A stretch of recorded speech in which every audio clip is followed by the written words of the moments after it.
Here we are again, and it's ta-da! And it's Patatas Bravas time, one of our favorite Spanish tapas recipes. And for that, obviously, we're going to need some potatoes and peeled potatoes. There has to be white potatoes. And now we're going to cut them down half here and half again. So we make some bite-sized chunks here. Don't make them too small either. It has to be like some texture to them. And then we're going to parboil them before we fry them. Traditionally, you would probably deep fat fry them in oil, but we're going to go another way today. And now we're going to boil them in some heavily salted water until they are 1 to 2 minutes shy of being ready. You don't want to make them too soft here. So let's see where we are with the potatoes. That's perfect. I don't want to take them further than this, so now we're going to drain them and cool them down completely.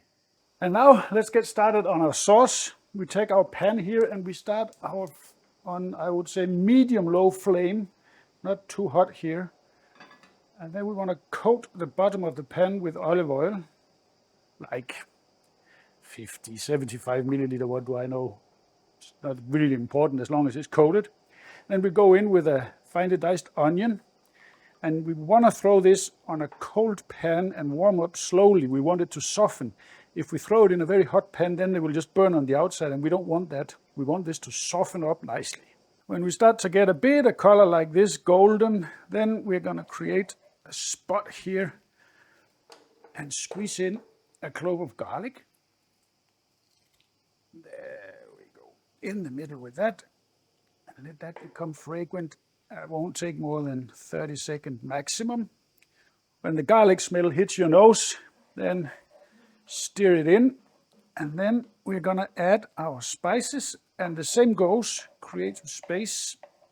And then we're going to put in 1 tablespoon of smoked paprika and 1 tablespoon of hot spicy paprika. And we're going to toast that a little bit here in the middle to open the aromas.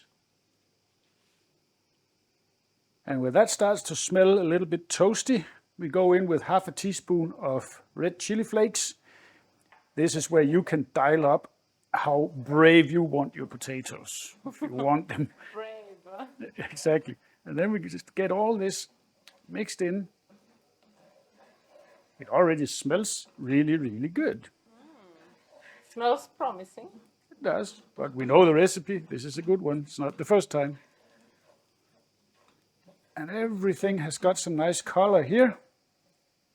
We are going to continue with, what was this, 200 milliliter of chicken broth. Crank it up a little bit. And to that,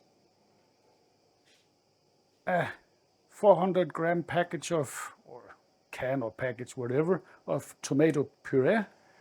You could use crushed tomatoes if you want to, but we want it to be a little bit more smooth. And now we're going to bring this up to a simmer, and then we're going to let it reduce before we taste it for salt and pepper. In the meantime, we're going to get started on our potatoes. To a large pan, I'm going to add half a liter of vegetable oil, in this case sunflower oil, and let that warm up before we add our potatoes. Let's see if our oil is getting warm. Test it out with the potato here. Yeah. That looks perfect.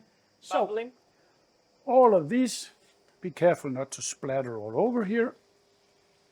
They go in and spread them in an even layer. And now, since they are parboiled, you want to let them go here and do not touch them. Our sauce is reducing nicely, and I almost get the sauce trail here, but I don't want it to be much thicker than this. So now let me give it a taste to see where we are, so I have an idea how much salt I need to add. It's good, but I would say definitely a teaspoon of sea salt here. And then a good pinch of freshly cracked black pepper, maybe half a teaspoon. And then I'm sure we are there. And then we're just going to cover this with a lid and wait for our potatoes. And now our potatoes, they're getting nice and golden. I don't think we want to take these any further. If you want them more brown, obviously, you can let them go a couple of extra minutes. That's all up to you. And then we take them out here. Straight on a paper. And onto some paper towel, exactly. So they will crispen up. And straight away, when the potatoes are still hot, we want to give them some salt so it sticks to the surface. This is a great way to do shallow fried potatoes, trust me.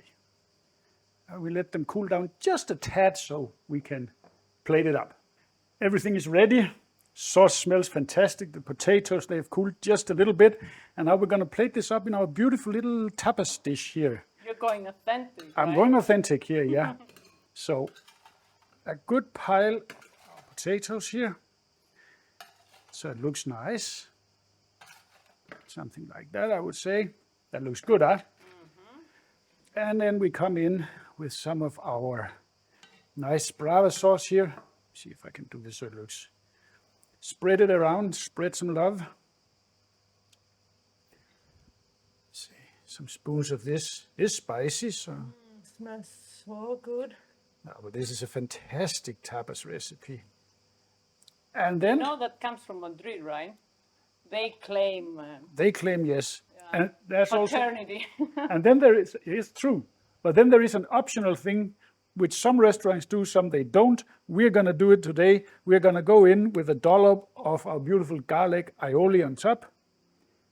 And there you have it. One beautiful plate of Patatas Bravas. And since I'm the lucky one and I'm in front of the camera, I get to taste them straight away. So crispy potato, Brava sauce, if I can catch it here, some aioli. That's beautiful.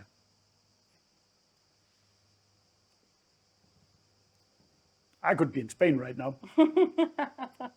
These are really good, and the sauce is good. How brave are they? Are they really And spicy? again, they're not very spicy. They have a little bit of a kick to it, but I also had to think of you. But you can dial that up and down the way you want it. You can just add some more chili if you want to, or some more hot paprika. But this one, you can serve for your family. This won't kill anybody.